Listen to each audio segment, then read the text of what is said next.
Hi guys, welcome to my channel. This is absorption part 2 video. In this video we will cover 4 topics. First is bioavailability, second is factors affecting bioavailability, third is how to measure bioavailability and fourth is bioequivalence. तो हम first start करते हैं bioavailability से। तो first of all हम जानते हैं कि बायोअवेलेबिलिटी होती क्या है। तो कितना डोज हमने दिया और उसमें से कितना प्रेजेंट है सिस्टमिक सर्कुलेशन में एक्शन प्रोड्यूस करने के लिए, उसको बायोअवेलेबिलिटी बोलते हैं। सपोज़ करते हैं कि हमने यहाँ 100 मॉलिक्यूल ऑफ ड्रग दिया और ये ड्रग गया बॉडी में और ये पोर्टल ब्लड के थ्रू लिवर में पहुँच गया। अब लिवर में हम सपोज़ करते हैं कि 70 मॉलिक्यूल ऑफ ड्रग गया। अब हम चाहेंगे कि ये पूरा 70 मॉलिक्यूल ऑफ ड्रग जो है ये सिस्टमिक सर्कुलेशन में आ जाए और यहाँ पे एक्शन प्रोड्यूस करे, लेकिन ऐसा होता नहीं है क्योंकि लिवर क्या करता है, लिवर कुछ ड्रग्स के अमाउंट को मेटाबोलाइज कर देता है, जैसे तोड़ देता है। जैसे सपोज़ करते हैं कि 70 में से 20 मॉलिक्यूल ऑफ ड्रग्स को मेटाबोलाइज कर दिया लिवर ने, और इसी मेटाबॉलिज्म को हम कहते हैं फर्स्ट पास मेटाबॉलिज्म।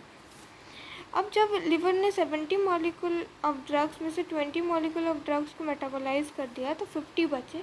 अब ये 50 सिस्टमिक ब्लड में जाएंगे और यहाँ पे एक्शन प्रोड्यूस करेंगे पूरे बॉडी में। तो अब बायोअवेलेबिलिटी की डेफिनेशन क्या हो गई, fraction of given dose which reach systemic circulation. तो अब हम जानेंगे कि बायोअवेलेबिलिटी का सिग्निफिकेंस क्या है, हमें इसे पढ़ना ही क्यों। तो बायोअवेलेबिलिटी हमें क्या बताता है कि डोज के बारे में बताता है। अगर किसी ड्रग की बायोअवेलेबिलिटी ज़्यादा है तो उसकी हमें कम डोज देना पड़ेगा, और अगर किसी ड्रग की बायोअवेलेबिलिटी कम है तो हमें इसका ज़्यादा डोज देना पड़ेगा। तो हम कह सकते हैं कि किसी ड्रग का मतलब बायोअवेलेबिलिटी जो है वो इन्वर्सली प्रोपोर्शनल होता है डोज से।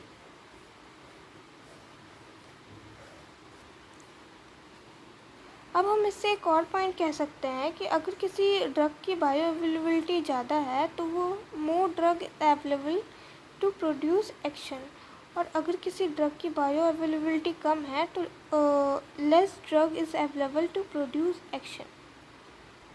अब हम दूसरा टॉपिक पढ़ेंगे, फैक्टर्स अफेक्टिंग बायोअवेलेबिलिटी। तो फर्स्ट फैक्टर कौन सा है, एब्जॉर्प्शन। अगर किसी ड्रग का लिवर में एब्जॉर्प्शन ज़्यादा होगा तभी वो उसकी बायोअवेलेबिलिटी ज़्यादा होगी। जैसे सपोज़ करते हैं हम यहाँ देखते हैं कि अगर कोई ड्रग है, जैसे वो लिवर में एब्जॉर्ब हुआ 80, अगर वो 80 एब्जॉर्ब हुआ तभी वो सिस्टमिक सर्कुलेशन में 70 भी जा सकता है। लेकिन अगर कोई drug 10 molecule of drug absorb हुआ लिवर में तो वो उसकी 50 मॉलिक्यूल ऑफ ड्रग कैसे आ पाएगी सिस्टमिक सर्कुलेशन में। अगर 10 मॉलिक्यूल ऑफ ड्रग एब्जॉर्ब हुआ तो उससे कम ही आ पाएगी सिस्टमिक सर्कुलेशन में, क्योंकि यहाँ फर्स्ट पास मेटाबॉलिज्म हो जाता है।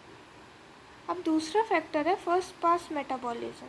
तो फर्स्ट पास मेटाबॉलिज्म अगर किसी ड्रग का ज़्यादा होगा तो वो उसकी बायोअवेलेबिलिटी ज़्यादा होगी, और अगर किसी ड्रग का फर्स्ट पास मेटाबॉलिज्म कम होगा तो वो उसकी बायोअवेलेबिलिटी कम ज़्यादा होगी। इन्वर्सली प्रोपोर्शनल है ये।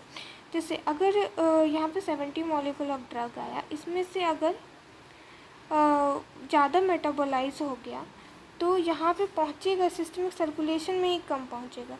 लेकिन अगर किसी ड्रग का फर्स्ट पास मेटाबॉलिज्म कम हुआ तो ये सिस्टमिक सर्कुलेशन में ज़्यादा पहुँच जाएगा।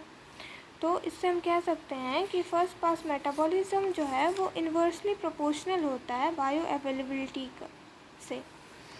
अब हम देखते हैं कि 3 ड्रग हैं जिसकी फर्स्ट पास मेटाबॉलिज्म बहुत ज़्यादा है, जबकि इसका एब्जॉर्प्शन अच्छा है लेकिन इसकी फर्स्ट पास मेटाबॉलिज्म बहुत ज़्यादा है।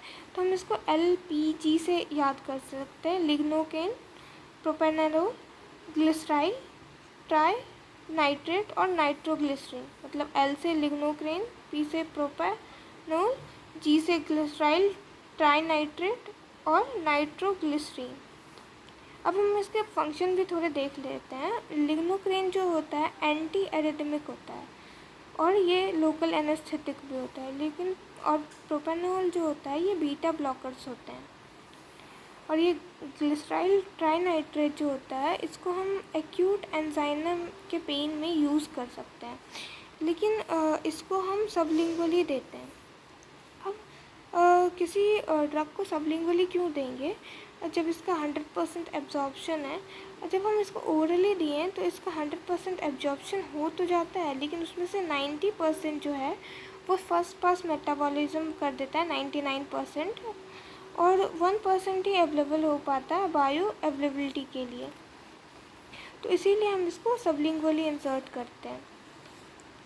अब सबलिंगुअल देने के फ़ायदे क्या क्या हैं कि फ़र्स्ट पास मेटाबॉलिज्म नहीं होता है, ये फास्ट एक्टिंग हो जाता है, फास्ट एक्ट करेगा, सेल्फ एडमिनिस्ट्रेटिव हो जाता है, हम खुद से भी इसको ले सकते हैं, और इसका एक्सेसिव डोज को हम कंट्रोल कर सकते हैं। सपोज़ करते हैं कि एंजाइना के अटैक में हमने कोई ड्रग दिया, उसको सबलिंगुअली मतलब टंग के अंदर रखना। अगर हमने एंजाइना के अटैक में सबलिंगुअली कोई ड्रग दिया तो, और अब एंजाइना का अटैक कुछ टाइम बाद ठीक हो गया, तो अब वो ठीक हो गया एंजाइना का अटैक, तो बाकी बचा हुआ ड्रग जो होगा वो हम स्प्रेड कर देंगे, थूक देंगे। इससे हम एक्सेसिव डोज को कंट्रोल कर सकते हैं। तो एक्सेसिव डोज नहीं जा पाएगा बॉडी के अंदर। अब आप बोलेंगे कि जब सबलिंगुअली दे रहे हैं तो हम इसको आईवी भी दे सकते हैं, तो इसका 100% बायो अवेलेबिलिटी हो जाएगा। लेकिन एंजाइना का अटैक जो होता है हर बार हॉस्पिटल में नहीं आता है, कभी कभी ये घर पे भी आता है, और घर पे इतने घर पे डॉक्टर या नर्सेस अवेलेबल नहीं हो पाती हैं, इसीलिए हम इसको आईवी नहीं दे सकते हैं। आईवी जो होते हैं वो या तो डॉक्टर या तो नर्सेस ही दे सकते हैं, इसीलिए। अब थर्ड फैक्टर जो है जो बायो अवेलेबिलिटी को अफेक्ट करता है वो आईवी रूट से होता है। बायो अवेलेबिलिटी जो आईवी रूट से होती है वो 100% होती है किसी भी ड्रग्स की। अब हम अपना तीसरा टॉपिक पढ़ेंगे, how to measure bioavailability. तो पहले हम ये देखेंगे कि बायो अवेलेबिलिटी हम मेज़र कैसे करेंगे। तो बिना किसी रूट के बायो अवेलेबिलिटी मेजर करना पॉसिबल ही नहीं। अगर हम किसी को रूट नहीं बताएंगे किस रूट के थ्रू हमें बायो अवेलेबिलिटी मेज़र करना है, तो ये मीनिंगलेस बातें हैं। जैसे अगर हम आईवी रूट से बायो अवेलेबिलिटी किसी भी ड्रग की 100% होती है, तो अब हम ओरल देंगे किसी भी ड्रग को, उसकी बायो अवेलेबिलिटी मेज़र करेंगे। तो सपोज़ करते हैं कोई ड्रग डी है, इनिशियली उसको आईवी रूट से दिया, 100 mg आईवी रूट से दिया, तो उसकी ब्लड में जो कंसंट्रेशन होगी 100 mg पर DL होगी। अब उसी ड्रग को, सेम ड्रग को हमने ओरल दिया 100 mg, लेकिन ब्लड में उसकी कंसंट्रेशन जो है 100 mg पर DL है। तो आईवी में 100% होती है और ओरल में हम देख रहे हैं, ये बस एग्जाम्पल्स हैं, एग्जैक्ट डाटा नहीं है। और ब्लड में 80 mg हो गया। तो अब हम इसको मेज़र कैसे करेंगे। तो हमने ये ग्राफ बनाया है प्लाज्मा कंसंट्रेशन और टाइम के बीच में। पहले हम किसी ड्रग को आईवी दे करके देखेंगे, और उसमें उसके प्लाज्मा कंसंट्रेशन और टाइम के बीच में जो भी एरिया कवर होता है, area under the curve IV, और फिर ओरल देंगे, उसकी प्लाज्मा कंसंट्रेशन टाइम के बीच में जो भी ग्राफ होगा, एरिया अंडर द कर्व ओरल, इन दोनों से हम पता कर पाएंगे कि बायो अवेलेबिलिटी क्या है उस पर्टिकुलर ड्रग की। तो बायो अवेलेबिलिटी उस ड्रग की area under curve orally upon area under curve IV into 100 है। तो ऐसे हम मेज़र करेंगे बायो अवेलेबिलिटी किसी एक पर्टिकुलर ड्रग की। अब हमारा फोर्थ टॉपिक है गाइस बायो इक्विवेलेंस, मतलब बायोलॉजिकली दो ड्रग इक्विवेलेंट कैसे होंगे। तो बायो इक्विवेलेंस की डेफिनेशन क्या होती है guys. Bioavailability of two drug of same bioavailability of two brand of same drug are no more difference than 20%। तो इसका क्या मतलब होता है, जैसे हम सपोज करते हैं एस्प्रिन एक ड्रग है, लेकिन इसको दो ब्रांड ने बनाया, दो अलग अलग ब्रांड ने, एक डिस्प्रिन ने और एक इकोस्प्रिन ने। तो डिस्प्रिन की प्लाज्मा कंसंट्रेशन जो है वो 100 माइक्रोग्राम पर DL है। तो वहीं इकोस्प्रिन की जो प्लाज्मा कंसंट्रेशन है, अब वो 90 भी हो सकती है, 95 भी हो सकती है, 99 भी हो सकती है, मतलब 20 का डिफरेंस हो सकता है, उससे ज़्यादा का डिफरेंस मार्केट अलाउड नहीं है। तो अब हम ये कह सकते हैं कि bioavailability of two brand of same drugs are no more difference than 20%, मतलब 20% से ज़्यादा डिफरेंस नहीं होना चाहिए। So that's all for the day guys.